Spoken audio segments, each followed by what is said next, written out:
Fatos e versões. O que vai impactar na sua vida agora no Café com Política. Que hoje conversa com o senador eleito por Minas Gerais, Carlos Viana, atualmente no Podemos. Olá, senador, seja mais uma vez muito bem-vindo aqui aos microfones da Rádio Super. Muito obrigado, Guilherme. Bom dia a você, aos nossos ouvintes. Bom dia, Thalita. Bom dia.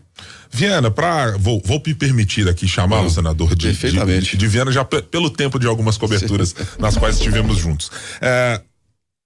Em que momento chegamos agora para a oposição em que há no Senado e no Congresso uma discussão para se organizar como tramitarão as coisas, em que Rodrigo Pacheco e Arthur Lira estão tentando se definir como os ritos que serão utilizados, de que maneira vão fazer. A oposição está satisfeita com a discussão e gostaria que fosse de que maneira, Viana, para que o trabalho de ser oposição seja feito no Congresso? Bem, primeiro há realmente uma discussão sobre o espaço entre o Senado e a Câmara, que é um problema da bicameralidade, ou seja, as duas que fazem, de certa forma, um trabalho semelhante. O Senado é a casa revisora, mas o Senado também é a casa propositora. As medidas provisórias, que hoje é o centro da discussão, Guilherme, elas têm que começar pela Câmara dos Deputados. O problema é que ela chega para nós faltando 2 dias para encerrar.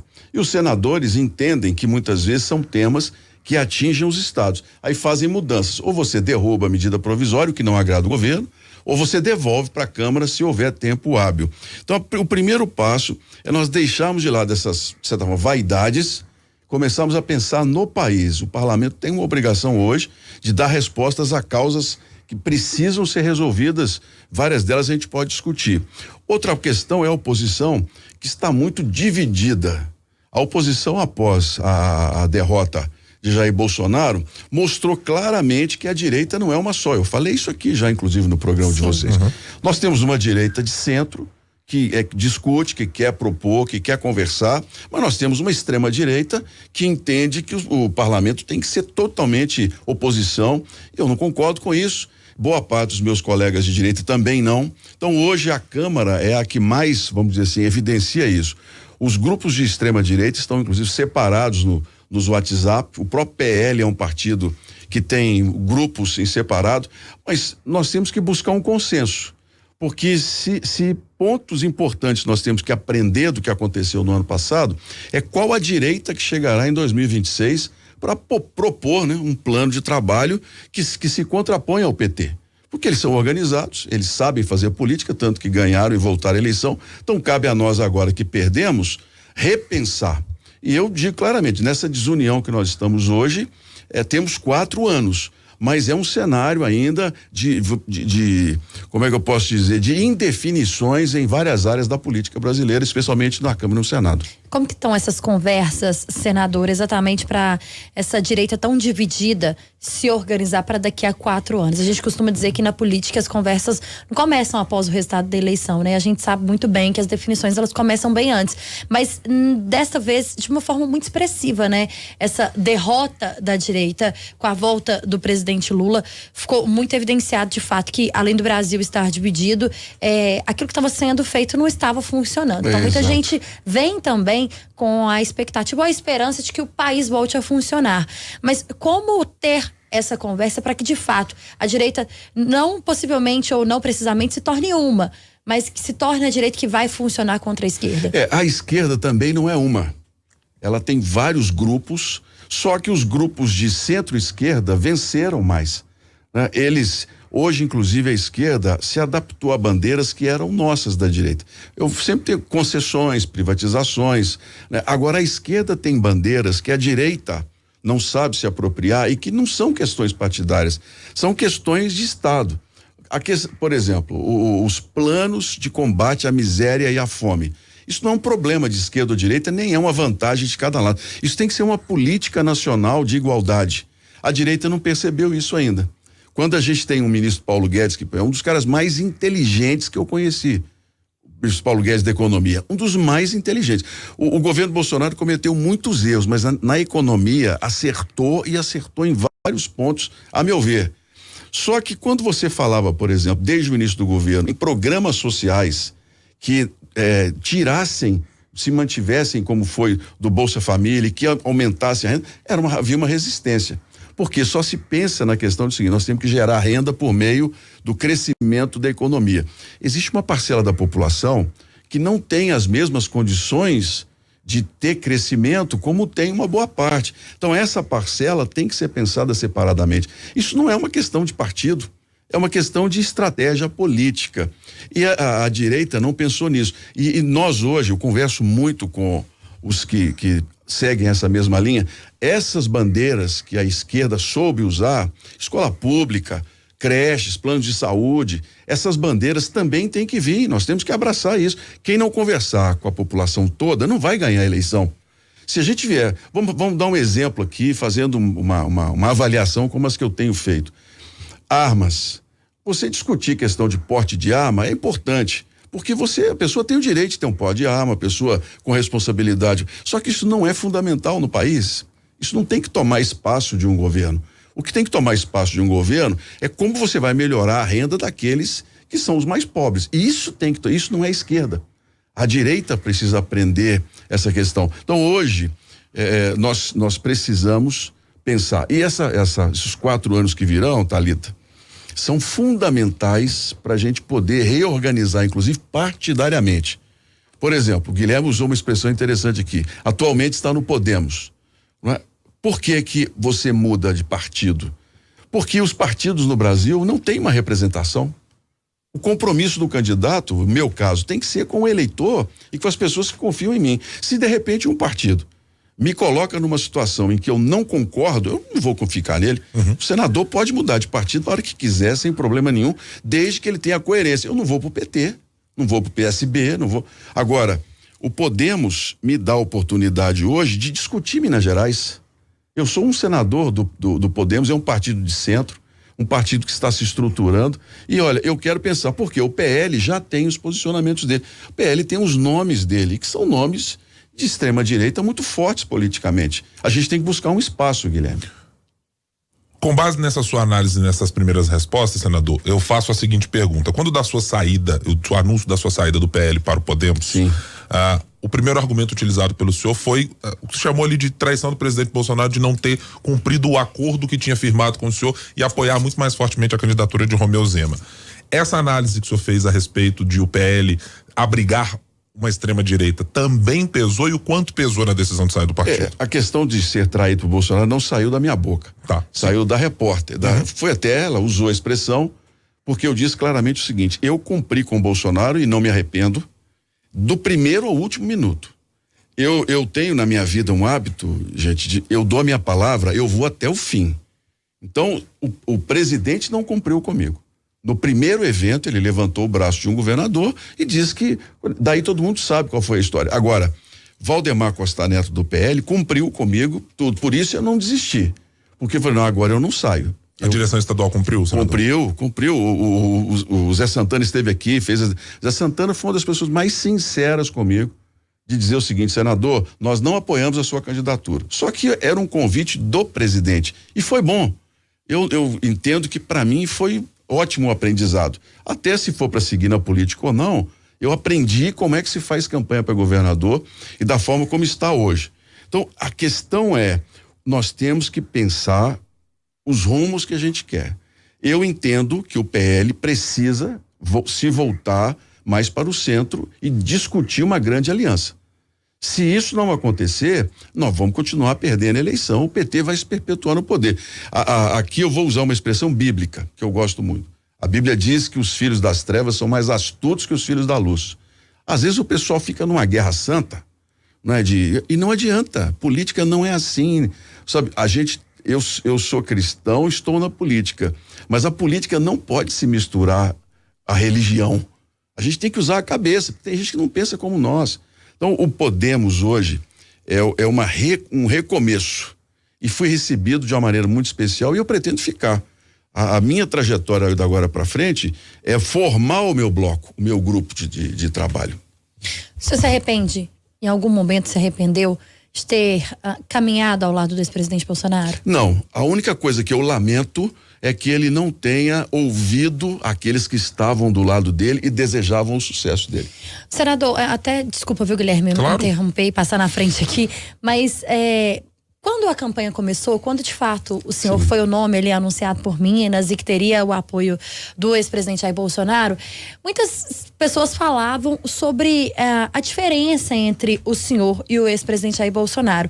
Eram coisas básicas, como por exemplo até a forma de se vestir. O senhor parecia deslocado em alguns momentos, pela forma como veste, sempre muito elegante, de terno, e o presidente que adotava um jeito mais informal. Naquela altura, o senhor também já percebia a diferença entre vocês? Olha, ali, Guilherme, Thalita, era uma escolha. Ou você aceitava estar ao lado de Bolsonaro contra o PT, ou você deixava o PT ganhar de qualquer maneira. Não tinha saída. Nós chegamos a um ponto da campanha política que você tinha que ter um lado.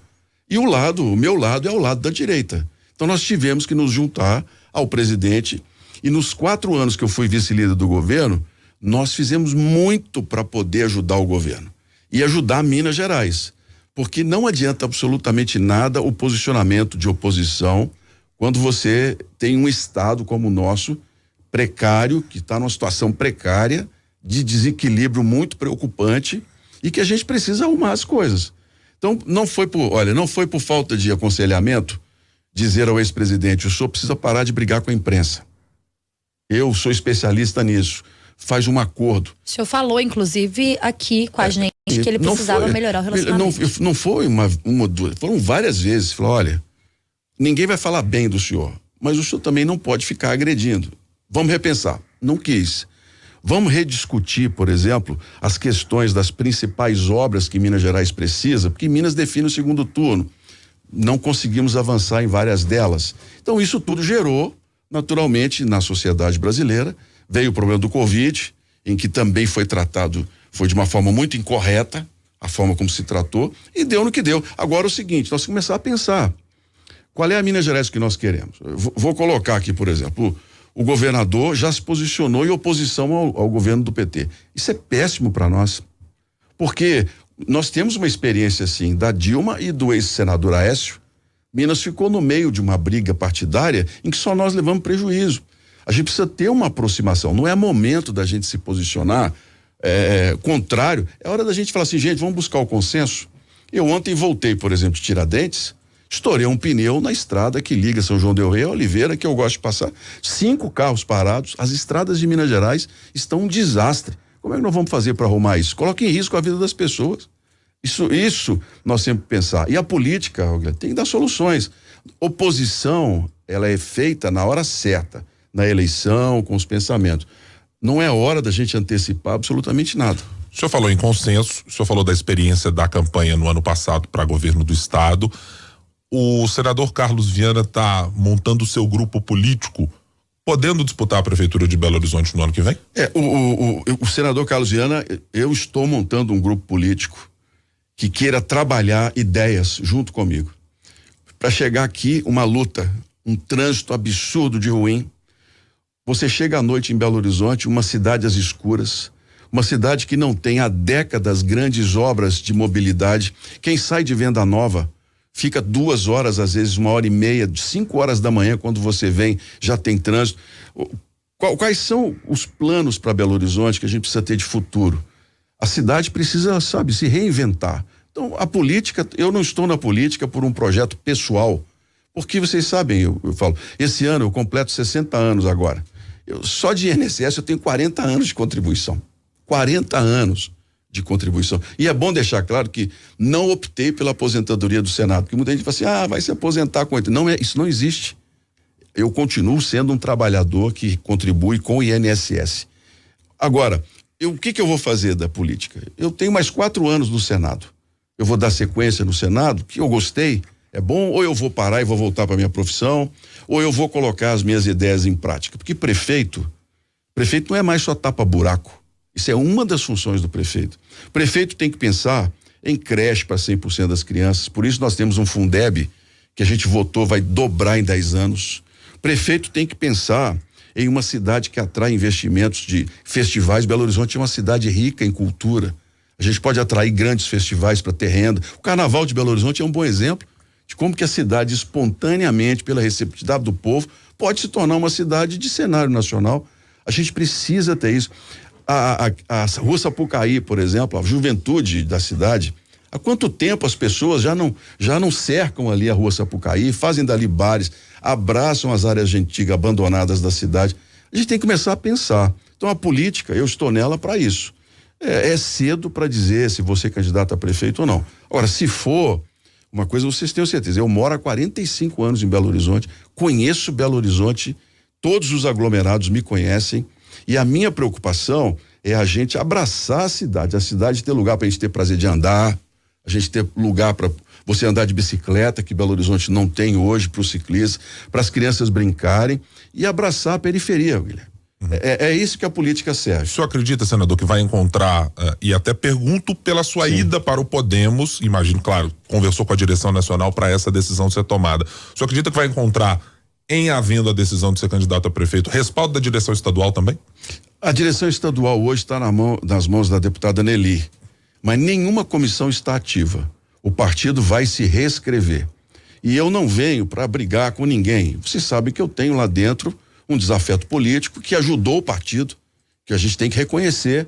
Ele ajudou o partido a ter os 2 deputados federais e isso, inclusive, cumpriu o acordo. Nós não podemos deixar isso de lado. Agora, eu tenho o compromisso da direção do partido, se for candidato a prefeito, ser o candidato a prefeito, e se eu for candidato a governador, se eu quiser, ser o candidato a governador. Ou se eu decidir partir para a reeleição, que hoje é o meu, vamos dizer assim, o meu ponto principal como senador, também terei o espaço.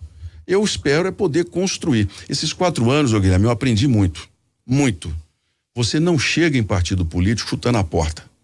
Sabe, você tem que se somar às pessoas. Foi o que aconteceu com o PL. Vem uma notícia de Brasília e fala assim, ele é o candidato a governador. Os deputados, claro, eu não vou criticar ninguém, reagiram negativamente à candidatura porque não foram consultados. Eu não quero fazer isso no Podemos. A minha ideia é, não preciso ser presidente agora, se o presidente ou a presidente permanecer num consenso de partido, vamos em frente, sabe? O importante é a gente construir. Senador, se optar pela candidatura à prefeitura de Belo Horizonte, quem seria hoje o principal rival político do senhor ou a principal pessoa que o senhor disputaria e que te preocuparia mais? Gabriel Azevedo, atual presidente da Câmara de Belo Horizonte, que não nega o desejo de ser prefeito de Belo Horizonte, ex-prefeito Alexandre Calil, se for fazer essa candidatura, ou Bruno Engler, que está sendo colocado também pelo PL como o candidato do ex-presidente Jair Bolsonaro à prefeitura de BH. Olha, Thalita, eu penso que quanto mais candidatos nós tivermos, bom, nós precisamos usar a campanha política para discutir ideias. O problema é que campanha política hoje se tornou uma questão de ataque pessoal. O Gabriel Azevedo é um excelente nome para a cidade, jovem, uma liderança que vem crescendo, tem espaço ainda para trabalhar. Bruno Engler é uma pessoa bem votada na cidade, tem os posicionamentos dele. Calil é um amigo. Quem abriu as portas para que eu pudesse ser senador foi Alexandre Calil. Então não esperem de mim que eu seja rival ou que eu não dê a ele a mão também. O mínimo que eu tenho que ter para uma pessoa que me ajudou é gratidão e respeito. Agora, se tiver que ser candidato, não é ele o candidato, seria eu o candidato. Então a minha personalidade, ele sabe, é muito forte. Podemos caminhar juntos? Podemos, mas se tiver que ser prefeito, ninguém vai sentar na minha cadeira, não. Isso aconteceu no Senado, com muita clareza, com quem achou que eu, sendo senador, poderia tomar o mandato. Não aconteceu. Não vai acontecer se eu vier. Então, quanto mais pessoas estiverem para discutir a cidade, melhor. Vamos trazer todo mundo para discutir, sabe, uma cidade melhor, porque a influência de Bolsonaro e Lula acabou. Deixa isso lá para 2026. Vamos começar a pensar em Minas Gerais. Quem são os nomes, as lideranças novas que estão surgindo na cidade? Nós não temos liderança nova. Eu não posso dizer que ainda sou uma liderança, não sou. Eu estou construindo o meu nome, mas eu serei. Se me derem chance, você pode ter certeza absoluta, nós vamos fazer uma liderança política nova que defenda os interesses de Minas. Porque eu estou cansado dessa história da gente ficar a reboque da política nacional. A gente precisa retomar o que Minas Gerais sempre teve, que é uma política própria, de cabeça erguida, que sabe conversar com todo mundo. Então, um dos primeiros passos pode ser a Prefeitura de Belo Horizonte. Nós estamos conversando com o senador Carlos Viana. No Café com Política. No Café com Política. Hora do bate-pronto. O senhor já conhece bem, já participou várias vezes, né, senador? Já tá aqui esperto demais desse quadro. Participo e gosto, porque aqui a gente fala de política de forma séria. É não é? isso. A gente não fala. Política, gente, não pode ser tratado como conversa de boteco. Não Isso pode. aí tem que ser pro boteco. No jornalismo tem que ser uma coisa assim como vocês fazem aqui, em profundidade. É isso. Então vamos começar com o nosso bate-pronto. A primeira pergunta: Carlos Viana, candidato a prefeito de BH em 2024, sim ou não? Uma possibilidade. Alexandre Calil, um aliado ou um rival? Um aliado. Senador Rodrigo Pacheco, reeleito presidente do Senado? Uma disputa muito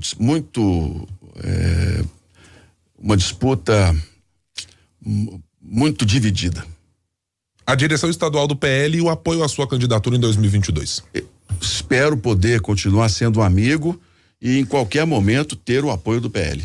A presidente atual do Podemos em Minas, Nelly Aquino? É uma boa companheira, uma pessoa de muito boa vontade. Nós conversamos com o senador Carlos Viana, que esteve aqui nos nossos estúdios da Rádio Super para participar aqui do Café com Política mais uma vez. Senador, obrigado, sempre bom tê-lo aqui nos nossos microfones para a gente debater política como faz aqui sempre no Café, em bom e alto nível, mostrando às pessoas o quanto fazer política tem a ver com a vida delas e importa para as decisões que elas vão ver no dia a dia, do metrô que elas tomam, do trabalho onde elas estarão, da empregabilidade que elas tanto precisam no país. Obrigado, Guilherme. Um abraço a você, um abraço a todos. Obrigado, Thalita. Ótimo dia, senador.